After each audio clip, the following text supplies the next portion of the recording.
Bismillahirrahmanirrahim. Assalamualaikum warahmatullahi wabarakatuh. Perkenalkan, nama saya Jeki Ansari dari Dinas Komunikasi Informatika, Statistik dan Persandian Provinsi Kalimantan Utara. Saya juga peserta Latsar Angkatan 61 Provinsi Kalimantan Utara. Hari ini saya akan menjelaskan Learning Journal Agenda 3 yang berjudul Konsepsi Kedudukan dan Peran PNS dalam NKRI dalam mendukung Smart Governance yang ditutori oleh Ibu Murtiwi SE. Manajemen ASN adalah pengelolaan ASN untuk menghasilkan pegawai ASN yang profesional, memiliki nilai dasar, etika profesi, bebas dari intervensi politik, bersih dari praktik korupsi, kolusi, dan nepotisme. Selanjutnya adalah kewajiban pegawai ASN. Yang pertama adalah setia dan taat pada Pancasila dan Undang-Undang Dasar 1945. Yang kedua adalah menjaga persatuan dan kesatuan bangsa.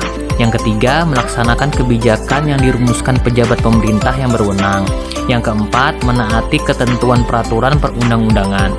Yang kelima, melaksanakan tugas kedinasan dengan penuh pengabdian, kejujuran, kesadaran, dan tanggung jawab.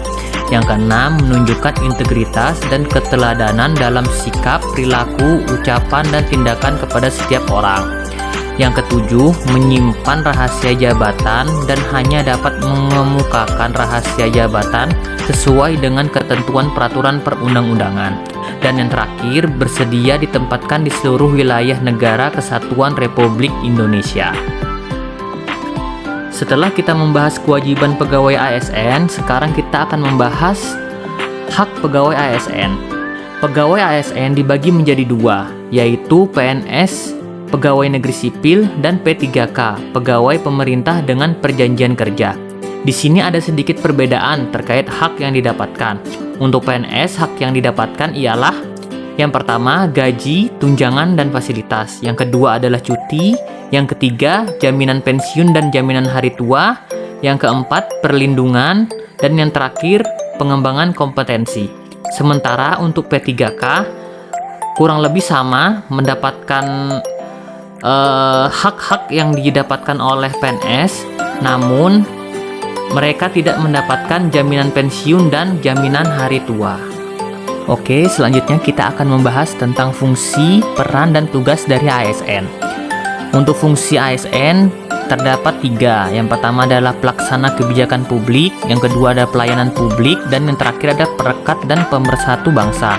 Kemudian untuk peranan ASN sendiri ialah yang pertama perencana, yang kedua ada pelaksana, dan yang ketiga adalah pengawas.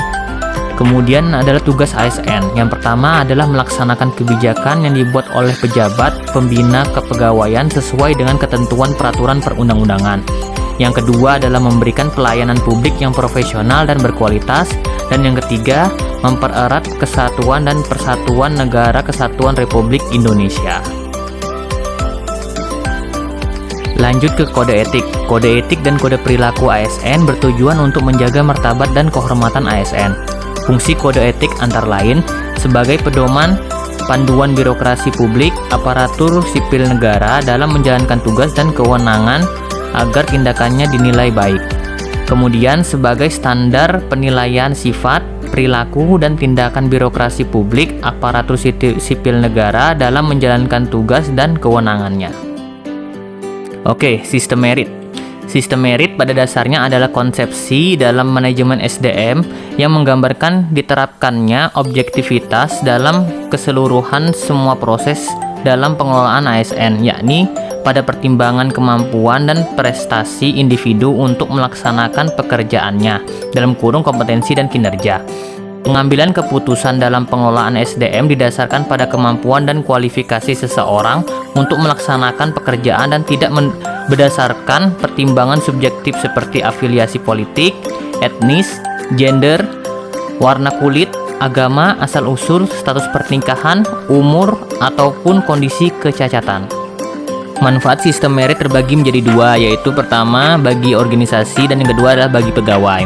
Untuk manfaat sistem merit bagi organisasi, yang pertama adalah mendukung penerapan prinsip akuntabilitas, yang kedua agar SDM dapat mempertanggungjawabkan tugas dan fungsinya, dan yang ketiga adalah mendapatkan pegawai yang berintegritas. Kemudian manfaat sistem merit bagi pegawai yang pertama adalah menjamin keadilan dalam jenjang karir, yang kedua adalah memiliki kesempatan yang sama dalam meningkatkan kompetensi diri.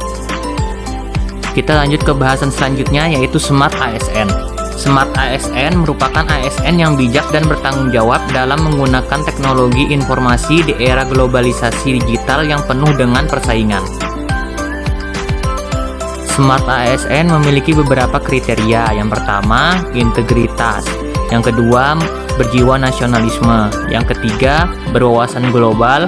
Yang keempat, mampu menguasai teknologi informasi. Yang kelima, mampu berbahasa asing. Yang keenam, memiliki sifat keramah tamahan.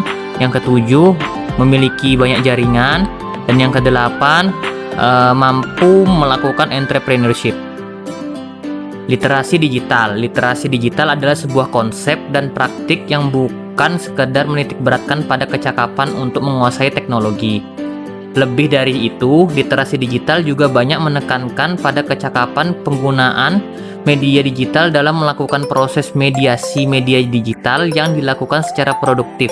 Maksud dari kecakapan literasi digital adalah tidak hanya mampu mengoperasikan alat, melainkan juga mampu bermedia digital dengan penuh tanggung jawab. Di sini juga ada kerangka kurikulum literasi digital. Di sini dibagi menjadi 4, yaitu yang pertama adalah digital skill, yaitu mampu menggunakan perangkat keras dan lunak, teknologi informasi dan komunikasi. Yang kedua adalah digital culture, yaitu mampu membangun wawasan kebangsaan dalam pemanfaatan teknologi informasi dan komunikasi. Dan yang ketiga, digital ethics, mampu mengembangkan etika digital. Dan yang terakhir adalah digital safety, mampu meningkatkan awareness terhadap keamanan data. Adapun beberapa konten-konten negatif, yang pertama adalah hoax.